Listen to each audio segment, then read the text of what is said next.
ভালো হলেই ভালো, ফ্যামিলি জাহান্নামে যাক। ধন্যবাদ আঙ্কেল, ভালো কথা বলেছেন। আপুর ফ্যামিলি আপনার সংসার করবে না, আপুকেই সংসার করতে হবে। আমি আঙ্কেলকে সাপোর্ট করলাম। আশা বলল, অনিক, আমি কি ভাবিকে এইসব বলবো?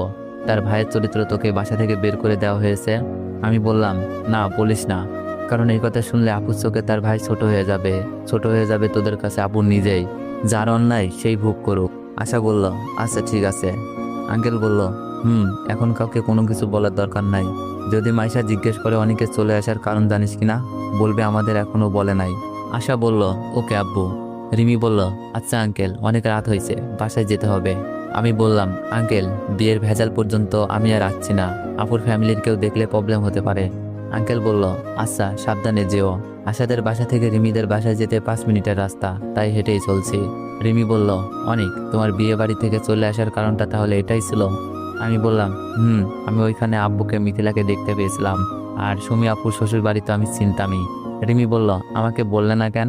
আমি বললাম, সরি মিথ্যাটা বলার জন্য, আমি চাই নাই আমার জন্য তোমাদের বিয়ে বাড়ির আনন্দটা নষ্ট হয়ে যাক।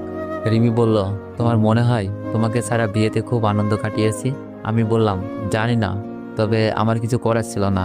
এখন ভয় হচ্ছে আঙ্কেল আসে আর মাইশা আপুকে নিয়ে, ওরা ঠিকঠাক থাকলেই হয়। রিমি বলল, অনিক। আমি বললাম, বলো। রিমি বলল, আব্বুকে বলে রাখি তোমাকে ভালোবাসি। রিমি হঠাৎ এই কথা বলল কেন? আমি বললাম, আমাকে বাসা থেকে বের করার বুদ্ধি করছো নাকি? আমরা এখন অনেক ছোট আছি, হয়তো ঘটনাগুলো আমাদের অনেক বড় করে দিয়েছে। রিমি বলল, যদি আব্বু কারোর সাথে আমাকে বিয়ে ঠিক করে দেয়, যদি তোমাকে না পাই, বাঁচবো না আমি। কত ভালোবাসে মেয়েটা।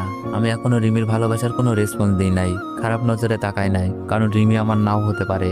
সব ভালোবাসা সবসময় জয়ী হয় না, তার সাথে সমতা থাকতে হয়। থাকতে হয় টাকা পয়সা, নাম ডাকে, আর আমার কিছুই নাই। কথাগুলো ভেবে চোখের কোণে পানি জমে গিয়েছে। আমি বললাম, এরকম কিচ্ছু হবে না, শুধু আমাকে কিছু একটা করতে দাও। আমরা বাসায় চলে আসলাম। আঙ্কেল আন্টি জেগে টিভি দেখছে, আমরাও গিয়ে বসলাম। আর আশা ভাবি, দুলাভাইয়ের বোন, সবকিছুই বললাম। আঙ্কেলও বলছে, ভাইয়ের চরিত্রের কারণে বোনকে শাস্তি দেওয়া ঠিক হবে না। আঙ্কেলের সাথে কথা বলে ঘুমাতে চলে গেলাম। ফ্রেশ হয়ে শুয়ে আছি, ঘুম হচ্ছে না, মাথায় শুধু একের পর এক চিন্তা ঢুকছে, মাথাটাও ব্যথা করছে। ভাবছি, আমার জন্য তো অনেকের অনেক ক্ষতি হয়েছে, শুধু মানুষের ভালো করতে গিয়েই। মিথিলা দুলাভাইয়ের ভালো করতে গিয়ে নিজেকে খারাপ করলাম, ভাবির খারাপ হয়েছিল। এখন না জানি আমার কারণে মাইশা আপুর কোনো ক্ষতি হয় কিনা।